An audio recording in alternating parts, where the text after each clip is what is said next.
I'm building a sauna kit, and this is one of the side walls. When I flip it over, you'll see how the bracing is. Basically, I wanted a rigid wall that I could fill with insulation, and I'm making this kit because I have a specific space in the basement. And so what I've done is I've used 25 millimeter Baltic birch plywood. I'm using that for my stud material. It's attached to 1/2-inch birch plywood. I'm using the Baltic birch plywood just because if you think about studs, they're going to be potentially crooked and bend, where once you rip this, it's nice and straight. So I've got some bracing in here that'll keep the plywood from cupping. I have some blocking here. This is for the bench, which will also tie the pieces together. This 25 millimeter Baltic birch plywood is just shy of 1 inch. And when you double it up, it's 1 7/8 inches. And so the idea here is I don't want the walls to be super thick. When they're doubled up, 1 7/8 inches is the same thickness as the rip on the stud material. So you can see I've doubled up this blocking here. This is where the bench is going to be tied into. And the idea is to keep the walls as thin and as light as possible. So now that I have the side walls framed up and braced, now I'm going to fill them with insulation. Just to give you an idea of the rigidity of the wall, I'll take this corner and pick it up. You can see it's very rigid, and it'll be even more rigid once the shiplap gets attached. It's not going to be light, but it is something that 2 people will be able to handle. I'm using an old steak knife to cut the insulation, and that works really well too. You do need to keep resharpening it. You can get a nice straight cut with a straight edge.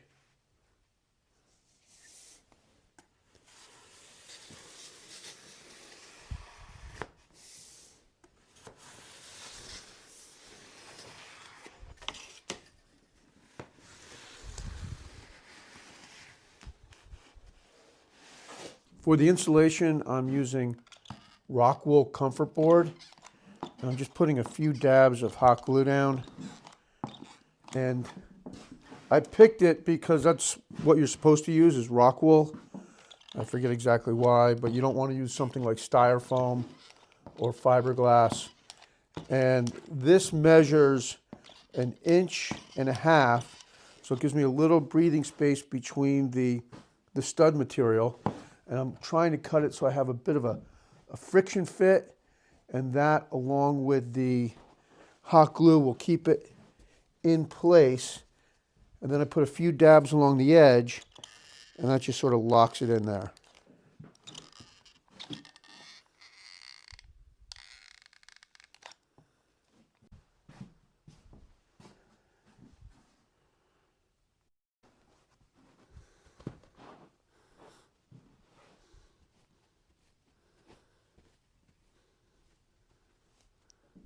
Now I'm going to go over the insulation with sauna foil. I'll put a link to this down in the description below. You don't want to use the aluminum bubble wrap that you see at the home store. I found this on Amazon. Just going to use a few staples. Make sure I have an overhang.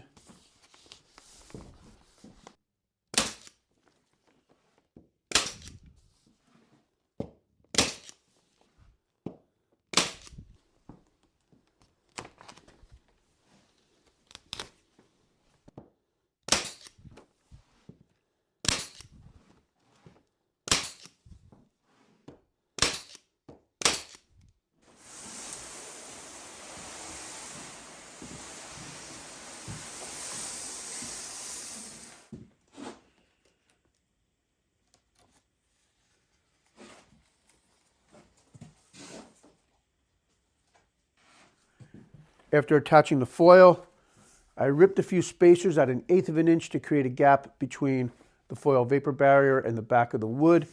And I'll attach the spacers with just a few pins in the pin nailer.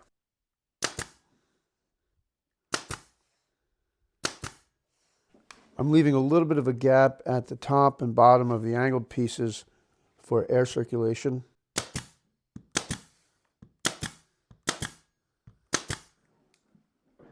I'm closing the top off except for a small gap on either side, but I'm leaving the bottom completely open.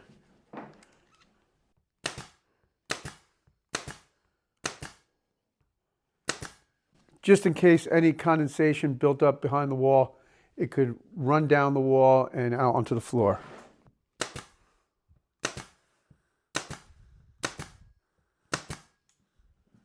This is the right side wall, which you can tell is already finished. I moved it on to the adjustable horses, which are really great if you're looking for something to build for the shop. I find them to be really handy. I'm putting a piece of cardboard on this wall so I don't damage it.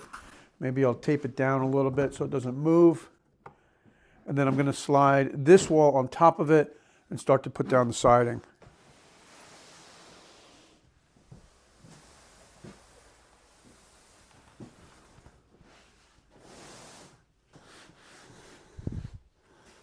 Now I'm ready to attach the shiplap boards. I've ripped the lap off the bottom, and I cross-cut the boards a little bit heavy so I have just a little bit of an overhang. I'll make sure that I'm flush at the bottom. You can use a combination square to do that. And I'm attaching the boards with 2-inch long stainless steel nails.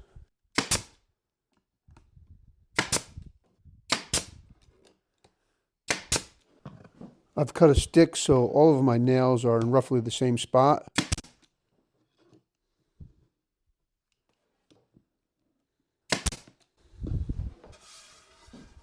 When I attach the next board, I'll use a spacer to allow for expansion and contraction. Again, just leaving a little bit of an overhang on each side.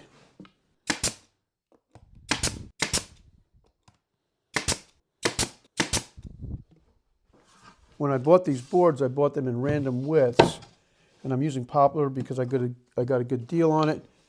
And also, it is one of the 10 woods commonly used for sauna interiors. And so I've got a little bit of a pattern here: wide board, medium, small board, wide, medium, small. Again, a little bit of an overhang. Bring the spacer down to the other side of the board. I have a video on milling the shiplap, and I'll put a link to that in the description below.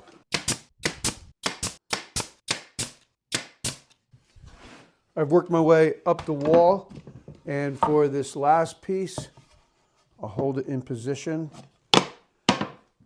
Here it is. And I'm just going to take my pencil and make a mark at the bottom, and I'll rip this on the table saw.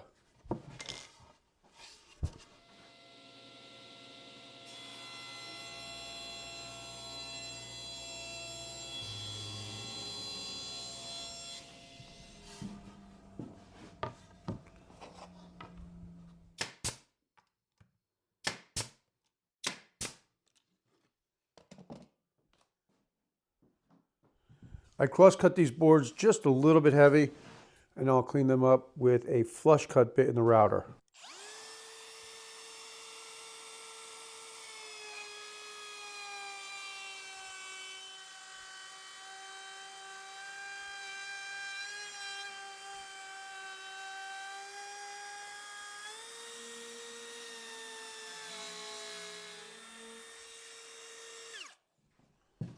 All right, so that is 2 side walls down. Starting to make some progress. I still have to make the back wall, which will be next. That will have to have a vent in it. Also some bracing for the bench. Then the front wall, which will be different because of the door. Also where the heater goes, venting for the heater, things like that. With any luck, I should have this project done in maybe 3 to 4 weeks.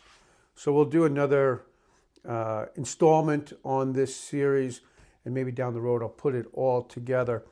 This is a look at the Baltic birch. You can see why I decided to go with this. It's nice and straight, holds the nail really well.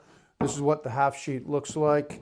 I just didn't want to deal with 2x4s 2x4s just have a tendency to bend all over the place. So this one should keep it nice and straight. And whether or not it makes sense to build it or buy it, I have a very specific space in the basement. I do want to be able to take it apart. Plus I have a bunch of tools and I like to build things. So that was the right decision for me. But maybe you learned a few things on this video. Maybe you learned you don't want to do this. But I think it should turn out well. The insulation is definitely the right stuff to use, the foil barrier. The Poplar is a good price. People do use it. Really comes down to what you want to do. One more thing, if you like the painting classes, I did start the second channel. I've got 3 painting classes up there now, and I plan to do one each week. So if you're into that, click on the link in the description below. Check that out. Each week, a new painting video will go up on the painting channel. Thanks for watching. I'll see you next time. Thanks for watching. If you enjoyed this video and would like to build the furniture for your home, please visit my website at johnpeters.com for a large variety of furniture projects and plans available. From beginner to advanced woodworking projects, I'm sure you'll find a project that will match your woodworking skill level and taste in furniture. Each project has step-by-step video tutorials right here on YouTube designed to help guide you through the project and help you build something I know you'll be proud of. Thanks again, and please don't forget to like, comment, and subscribe. That's a great way to help me continue to make long-format project videos just like this one.